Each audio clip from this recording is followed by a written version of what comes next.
Hi there. In this video, I'll be talking about the so-called central dogma of molecular biology, but go well beyond this. And this is a way to introduce some of the different types of RNAs that I'll be discussing in subsequent videos. So in the late 1950s, Francis Crick of Watson and Crick proposed this flow of genetic information that then was coined as the central dogma of molecular biology. Since then, we've found a lot more about what actually happens in the flow of genetic information, and this is now incomplete, this one, but I want to just describe a little bit about this. So DNA, of course, can be replicated by DNA polymerase, but it can also be transcribed into RNA using RNA polymerase, or polymerases. There are several. And then that RNA, the mRNA anyway, can be translated into proteins by ribosomes. However, as I've already told you, the first organisms to evolve on Earth were based primarily on RNA, and then RNA and peptides. And formation of those peptides, at least in the beginning, didn't rely on ribosomes.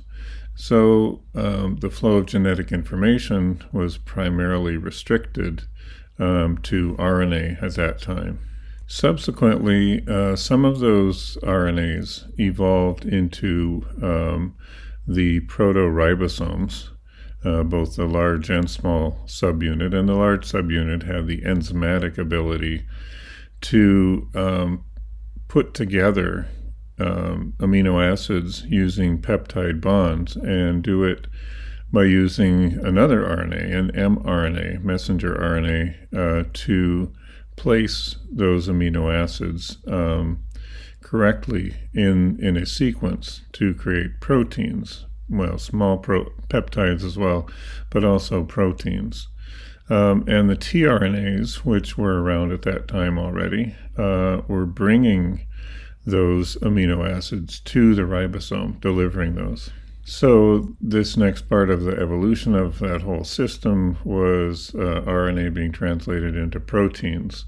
And so already you also had many different RNAs, including ribosomal RNAs, tRNAs, and mRNAs. However, at that time they were much smaller and less elaborate. So translation proceeded, but probably was more error-prone than it is today.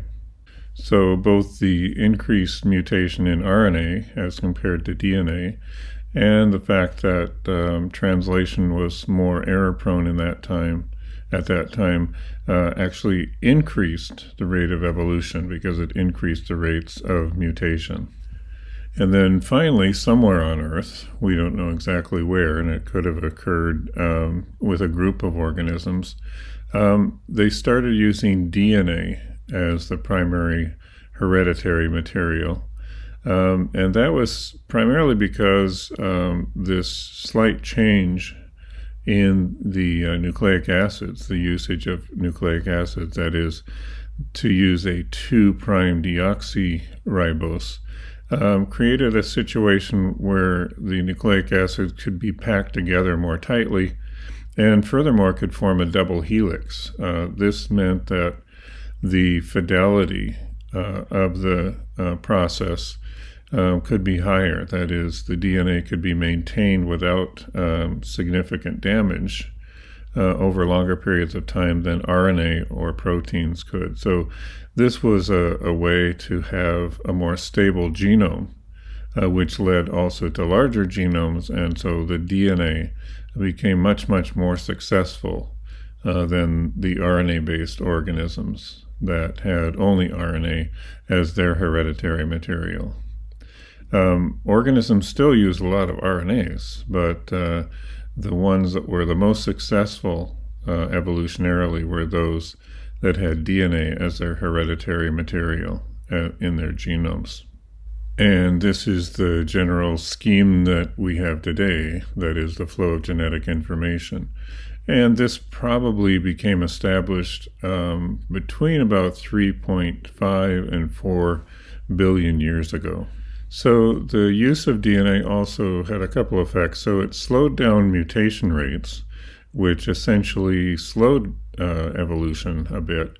But because you could have larger genomes by using DNA, this actually sped up evolution and diversification of organisms. So it had a couple of competing effects. So now I want to go back through the central dogma and talk about each one of these processes in greater detail. So first we have DNA, which, as I said, is much more stable than RNA, so that it undergoes a lower mutation rate than RNA, and so is a more stable holder, essentially, of genetic material. So genomes of major organisms on Earth are all made of DNA.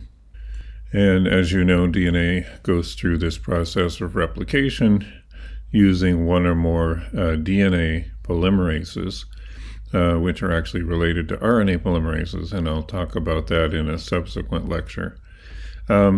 But the DNA, because it's double-stranded, has sort of a natural way to be replicated, so it has two strands, and each one of those is replicated at the same time. It also presents the possibility for repair, because the two strands can be compared using other systems, repair systems, which use specific enzymes, including DNA polymerase, usually, to repair any mutations that do occur. And that's one reason that DNA has such low mutation rates compared to RNA. It undergoes repair constantly. The first divergence from the central dogma is here, in that in eukaryotes you have several different types of polymerases. In bacteria there's only one, but it performs all three of these jobs, which I'll be showing. But in eukaryotes, transcription using POL1, or DNA polymerase 1, then is the one that transcribes ribosomal RNA genes to produce ribosomal RNA, which then gets incorporated or becomes the ribosome, the small subunit and the large subunit. And that RNA then is never translated, so it doesn't go further than that, but it becomes part of the translation machinery. So it is involved in the flow of information, but as an RNA molecule, and it's never translated into proteins. Next comes RNA polymerase 3, which transcribes tRNAs, as well as 5S ribosomal RNAs, and some other small RNAs. So this is another departure from the simplified central dogma. And as with ribosomal RNAs, these act as RNAs and are never translated into proteins. However, they have amino acids added to them specifically for each type of tRNA, and they become part of the translation machinery as well. So although they are not translated into proteins, they perform a function in translation, and so they also are a part of this genetic flow of information. And the third section here is using RNA polymerase 2, POL2, to produce the messenger RNA, which of course does contain the genetic code to produce a protein using ribosomes and tRNAs to accomplish that. In bacteria as well as eukaryotes, some processing of the mRNA occurs. In eukaryotes, that consists of splicing by introns, capping adding the 7-methylguanosine to the 5' end of the mRNA, and then adding a poly-A tail at the end of the mRNA. And that all happens before the mRNA leaves the nucleus. So altogether then, these cooperate to accomplish translation of the mRNA into proteins. But it's primarily this pathway in red that people memorize and think about when they talk about the flow of information in molecular biology. And in reality, that's only a part of it, and so people tend to ignore the mechanism for this by just memorizing the central dogma. Well, in blue up here, this is the entire translation machinery being produced over here. So you need the ribosomes, both the small subunit and the large subunit, and I'll talk about those in more detail next time. And then you need the amino acids being delivered by the tRNAs. And then all of that together is decoded. It decodes the mRNA, which has the code on it, to produce the proteins, which is essentially a series of amino acids that perform specific functions. The proteins produced during translation accomplish many cellular processes, including transcription and including translation and including replication. So all of these proteins produced go back and feed back into all of these systems that create them. It's somewhat circular, but in the beginning, remember, there was primarily RNA. And so those systems started out first to produce RNAs that would do some of these functions.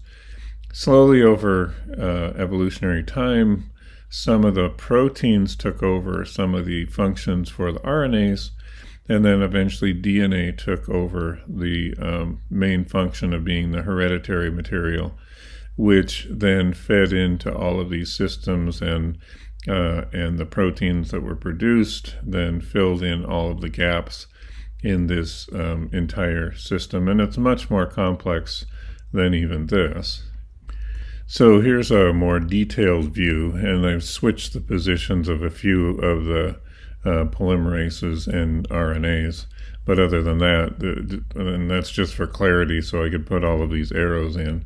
So here's DNA replication, right? You have pol 3 that will produce the tRNAs. There actually are a couple of other polymerases, pol 4 and pol 5, which produce silencing RNAs, which in plants attach to mRNAs to silence them so that they're not expressed immediately. So a couple of other types of polymerases. All the polymerases, by the way, are related, and they're also related to the polymerase in bacteria and archaea. So it's not as if they're completely different molecules than the polymerases found elsewhere. tRNAs are processed, and so that they have a CCA on the 3' end that's added. Sometimes they have introns, those are spliced, and then other times they'll have leading sequences or trailing sequences that will be clipped off and processed also.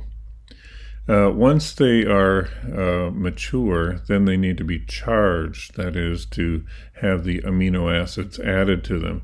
And this is done by proteins called aminoacyl tRNA synthetases, and they're specific for the tRNAs, and I'll talk in more detail about those in a subsequent video. So these are now carrying the amino acids to the ribosomes. RNA polymerase 1, pol 1, is transcribing almost the entire time a cell is alive to make enough ribosomes for this process of translation. So it's a very, very active RNA polymerase, and that makes the main RNA, that is the small subunit and large subunit, and in eukaryotes, the 5.8S RNA also. 5S RNA is produced by pol 3 up here, so that's slightly different. Ribosomal RNA is produced in a long transcript that includes the small subunit 5.8S gene and large subunit gene as well. And so those have to be processed, and that's done by a different RNA, so that you have RNAs coming here out of the mRNA line over here that come up here to the ribosomal RNA, and they're called small nucleolar organizer RNAs. And those act on the ribosomal RNA to cut the small subunit, large subunit, and 5.8S ribosomal RNAs into their final lengths. And then these assemble, the ribosomes assemble. The original ribosomes were made of only RNA. But today, the ones in bacteria, eukaryotes, and archaea all have ribosomal proteins also associated with those. Now, those perform none of the enzymatic processes and none of the ratcheting done by the small subunit, but they essentially hold the RNAs that are in the ribosomes in their functional structural conformation, so that the ribosomes are not only active, but they're constantly active, so that they hold that RNA so that it's constantly in a structurally functional form. So now the machinery for translation is complete, where you have the ribosome ready to accept an mRNA and the tRNAs ready to insert into the ribosome according to the genetic code and deliver their amino acids. So finally, now we get down here to RNA polymerase 2, or pol 2, which transcribes the mRNA genes. In mRNAs that have introns, then this will produce a longer piece, and so as it's spliced, it's called heteronuclear RNA, because many different fragments carrying the same message are on different RNAs, and they eventually become mature RNAs over here after the introns are processed and the cap is added and the poly-A tail is added. Then you have a mature RNA. Out of the processing, however, come small nuclear RNAs and other small RNAs that aid in splicing. They produce SNO-RNAs, small nucleolar organizer RNAs, as well as MI or microRNAs, which control the expression of the mRNAs. So now we have mRNAs here being ready to be translated into proteins by the machinery, which consists of ribosomes and tRNAs with amino acids. And again, these are the RNAs performing these functions, not the proteins, which is an indication that these are very ancient processes at a time when much of the work in a cell was done by RNAs rather than proteins. So this is very ancient, again, probably evolving somewhere around 3.5 to 4.0, or even longer ago than that, billions of years ago. And the functions, these functions have been retained as RNAs because that's the way that they originally evolved, and so they were very successful at doing that work. And proteins never replaced those functions. Even though proteins could do a lot of different things, they never replaced those very successful RNAs that carry the amino acids and performed the enzymatic duty of attaching the amino acids together using peptide bonds so you could make those proteins. So very ancient processes, as are other things like using ATP and NADH and things like that. These are indications of some RNA that was really in control of those early cells and continues today because they were so successful. So, although this is more complex than just memorizing the central dogma of molecular biology, this presents a more accurate view and a more detailed view of what's actually happening. So, don't forget the central dogma, of course, but put it together with this so that you realize that only a small proportion of the RNA actually is involved in that flow of information in the central dogma. And more of the RNA is involved in actually performing those functions. So in general then, RNAs can perform many functions, and many different RNAs are present in the cell doing a lot of different things still today, as they've done for 4 billion years. So some are messages, a small number. These are the messenger RNAs, mRNAs. Some are structural, such as tRNAs, rRNAs, and others. Some are enzymatic, such as the large subunit of ribosomal RNA, some introns, and other sequences as well. And then there are many types of controlling RNAs. Those are the microRNAs and silencing RNAs and SNORNAs, which then perform certain functions and also control either processing or expression of mRNA and several other functions as well in cells. So if you look inside a typical eukaryotic cell, and you can do this with a bacterial cell at all, then the proportions are about the same, although the total number of molecules differs. But in a typical eukaryotic cell, over 80%, or usually around 80% of the RNA by mass consists of ribosomal RNA. So a lot of ribosomes in a cell, and that's why I said RNA polymerase 1 is very active almost all the time in a cell to produce all of that RNA to make the ribosomes.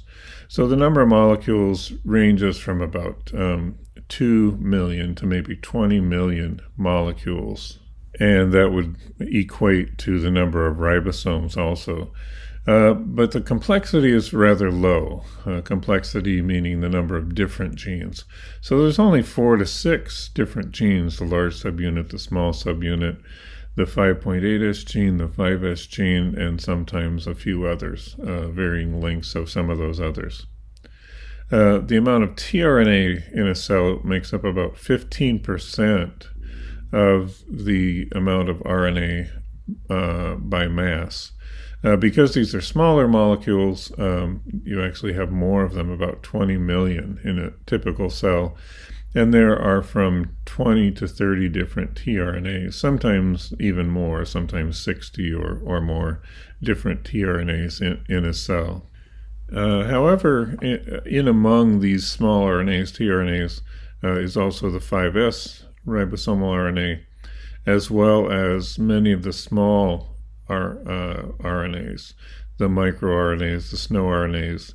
And so this number of 20 or 30 can be quite a bit higher depending on how many of those other small RNAs there are in a cell.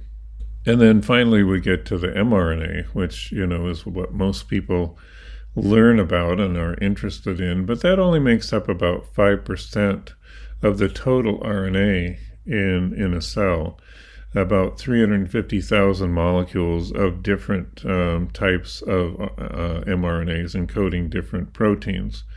But there can be from about 20,000 to 30,000 different genes. In some eukaryotes, this can be as low as maybe 10,000, and in some it can be higher than 50,000. So the complexity of a cell is really relates to the number of different mRNAs, although the amount of RNA represented by that diversity is quite small, only about 5% of the total RNA in a cell.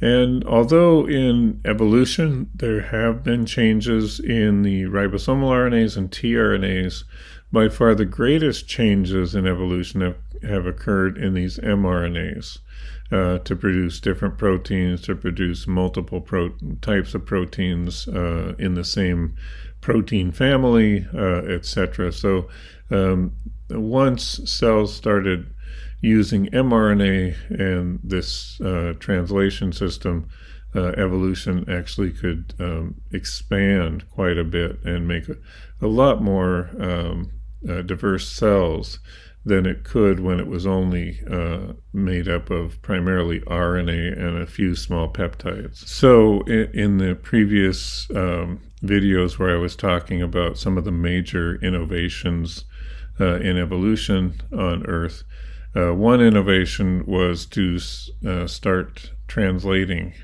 the RNA into proteins, and that greatly expanded the repertoire of things that could be done with those sequences to make new and more diverse organisms, more proteins. The other innovation was to shift from an RNA-based genome to a DNA-based genome, where now you could have a much more stable genome, and that meant that you could have more genes, and then the expansion went on from there. And these innovations really took place a very long time ago, somewhere between 3.5 and 4 billion years ago. Okay, that's the end of this video on an expanded look at the central dogma of molecular biology, the flow of information in a cell. And in the subsequent videos, I'll be talking specifically about each of the RNA types, ribosomal RNA, tRNAs, and mRNAs, and talk about some of the diversity in those and some of the mechanisms by which they function and are produced. So, thanks very much for listening, and I will talk to you later.